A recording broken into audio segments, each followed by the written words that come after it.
আসসালামু আলাইকুম ভিউয়ার্স, চলে আসলাম নতুন আরেকটা ভিডিও নিয়ে। তো দেখতেই পাচ্ছেন আমি একটা রাস্তার ভিডিও করেছি এবং আমি তখন অলরেডি একটা যানবাহনের মধ্যে ছিলাম, ভেহিকলসে ছিলাম। তো তার মধ্যে ভিডিওটা করেছি কারণ এই রাস্তাটা আমার জন্য খুবই নস্টালজিক রাস্তা।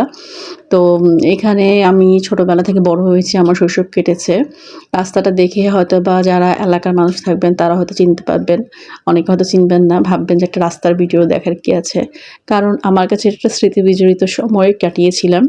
এজন্যে আমি ভাবলাম যে আবার কবে আসা না হয়, এজন্যে আমি ভিডিওটা করে রেখেছি। এইখান দিয়েই আমি আমার বাসায় যেতাম সবসময়। অফিস করেছি, স্কুল করেছি, কলেজ করেছি, এখানেই আমার স্কুল ছিল। এখন বিবাহ সূত্রে আমার এলাকা বদলানো হয়েছে বা আমার কম আসা হয় না। তো কেন যেন ইদানিং একটু মায়া লাগছে আমার এলাকাটার জন্যে। আমি আপনারা যদি চিনে থাকেন তাহলে হয়তো বুঝতে পারবেন এটা কোন এলাকা। তারপরও কমেন্টে জানাতে পারেন যদি কেউ চিনে থাকেন তাহলে। আর টুইস্ট না রেখে আমি বলেই দিই, এটা হচ্ছে মগবাজার নয়াটোলা এলাকা। হাতের জেল থেকে যেই রাস্তাটা গিয়েছে মধুবাগ দিয়ে, মধুবাগ চেয়ারম্যানগুলির রাস্তা, টিএনটি কলোনি, তারপর হচ্ছে ওয়্যারলেস রেলগেট।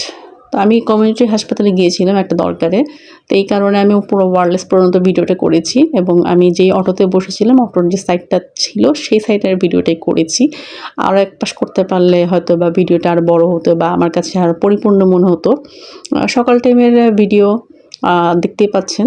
সবাই ভিডিওটাতে লাইক দিয়ে দিবেন এবং আপনাদেরও যদি এরকম কোনো নস্টালজিক এরিয়া থাকে সেটা কমেন্টে জানাতে পারেন। যারা ভিডিওটি দেখছেন সবাইকে ধন্যবাদ। আমার চ্যানেলের সাথে থাকবেন। ছোট, ছোট করে আগাচ্ছে। এই যে একটা মসজিদ দেখছেন, এটা হচ্ছে টিএনটি কলোনির মসজিদ। অনেক বড় একটা মসজিদ। মানে আমি কি বলবো?